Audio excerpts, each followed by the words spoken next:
Bismillahirrahmanirrahim. Assalamualaikum warahmatullahi wabarakatuh. Gimana kabarnya adik-adik mahasiswa sekalian? Semoga adik-adik semua dalam keadaan sehat walafiat. Alhamdulillah, alhamdulillahirabbil alamin. Wassalatu wassalamu ala Rasulillah Sayyidina Muhammadin wa ala alihi wa ashabihi ajmain. Alhamdulillah, di pagi hari ini kita akan melanjutkan materi kita terkait dengan mata kuliah ilmu hadis. Pada materi sebelumnya kita telah membahas terkait dengan pengertian ilmu hadis dan juga aspek-aspek dari ilmu hadis, dan kali ini kita akan masuk kepada materi tentang pembagian hadis dari segi kualitas dan kuantitasnya. Baik, definisi hadis kita akan belajar sebelumnya tentang definisi hadis. Hadis secara harfiah itu berarti al-jadid, al-qarib, dan al-khabar. Dan secara istilah sebagaimana yang telah kita pelajari adalah segala sesuatu yang disandarkan kepada Nabi, baik berupa ucapan, perbuatan, kemudian sikap, takrir, ya, dan sebagainya. Baik itu berupa akhlaknya Nabi, ya, apakah akhlak khulqiyahnya dan juga jasadianya. Kemudian istilah hadis, beberapa istilah hadis yang mirip-mirip dengan hadis itu sendiri, yakni adanya sunnah, kemudian ada istilah al-khabar, ada istilah al-asar. Ya, kita tidak fokus kepada itunya, kita hanya mengulang materi sebelumnya. Dan bagaimana sih keadaan hadis itu sendiri? Ya, hadis memiliki tiga keadaan, ya, memiliki tiga keadaan jika dilihat dari segi hukum dan hubungannya dengan Al-Quran. Yang pertama, mengakui dan menguatkan suatu hukum tersebut di dalam Al-Quran. Yang kedua, menjelaskan Al-Quran.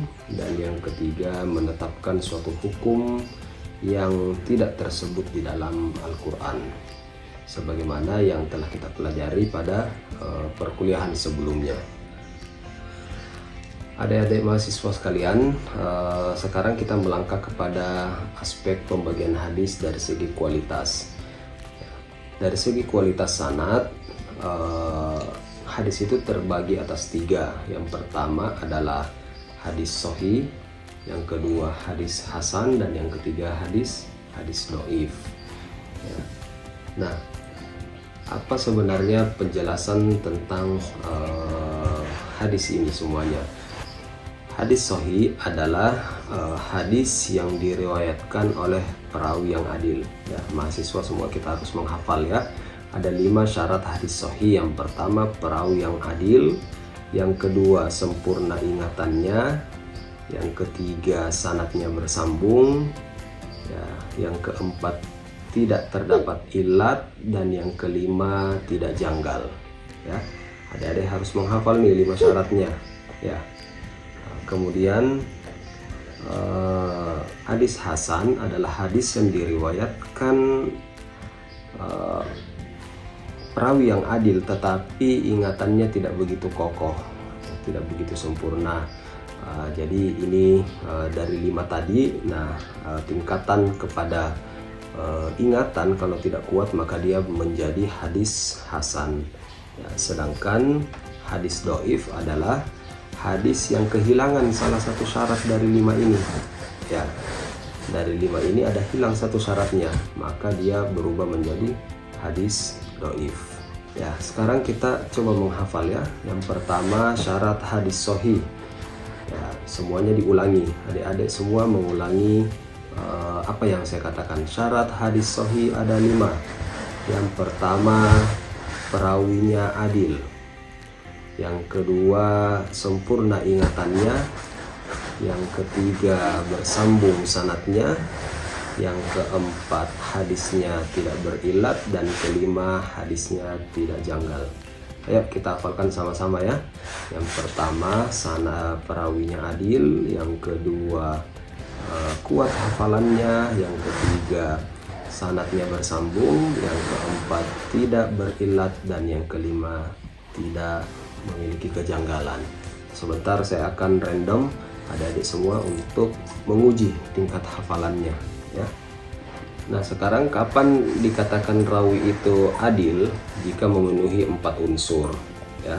Jika memenuhi 4 unsur, yang pertama adalah selalu memelihara perbuatan yang taat dan menjauhi perbuatan maksiat. Yang kedua, menjauhi dosa-dosa kecil yang dapat menodai agama dan sopan santun atau muru'ah. Yang ketiga adalah tidak melakukan perkara-perkara mubah yang dapat menggugurkan iman kepada qadar dan mengakibatkan kepada penyesalan. Yang keempat adalah tidak mengikuti salah satu mazhab yang bertentangan dengan dasar syarak. Selanjutnya, hadis sahih terbagi kepada 2 bagian. Ada namanya sahih li zatihi atau sahih li ghairihi ya. Nanti kita akan pelajari itu lagi, apa itu hadis sahih li zatihi dan sahih li ghairihi. Nah, kemudian hadis doif dan macam-macamnya. Hadis doif ya adalah hadis yang kehilangan salah satu syarat tadi dari hadis sahih. Nah, sebab-sebab tertolaknya hadis ya, ini dari 2 mata atau 2 jurusan. Yang pertama, apakah dia dari segi sanadnya dia doif atau dari segi matannya ya. Jika dari segi sanad doif, maka dia menjadi hadis doif.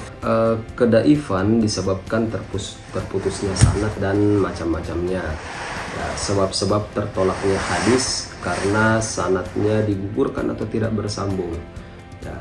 Nah, adik-adik nanti membuat kelompok ya,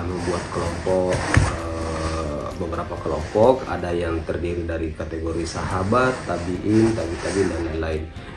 Nah, nanti kita akan mencoba ketika ada satu yang gugur atau tidak bersambung sanadnya, maka kita akan simulasikan, oh seperti ini yang dikatakan dengan hadis yang terputus dari segi sanadnya ya. Nah, yang digugurkan misalnya sanad pertama, maka dia berubah menjadi hadis mu'allaq ya.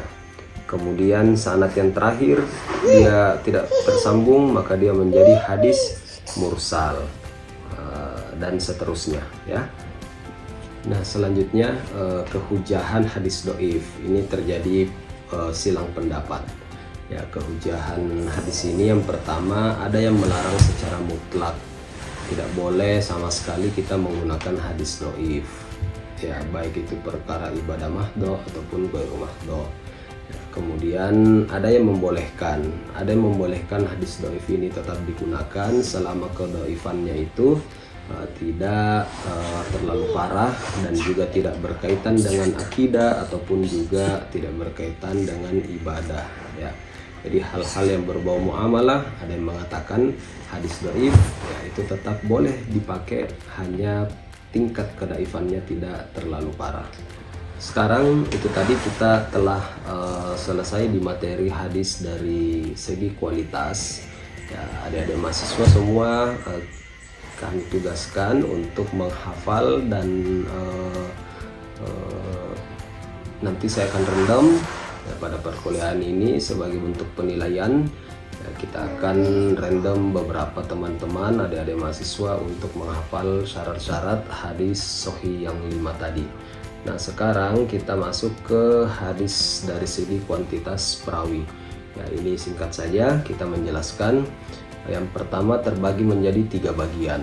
Yang pertama ada namanya hadis mutawatir, ya. Yang kedua hadis masyhur, dan yang ketiga hadis ahad. Ya, ini dari segi kuantitas itu hanya ada 3.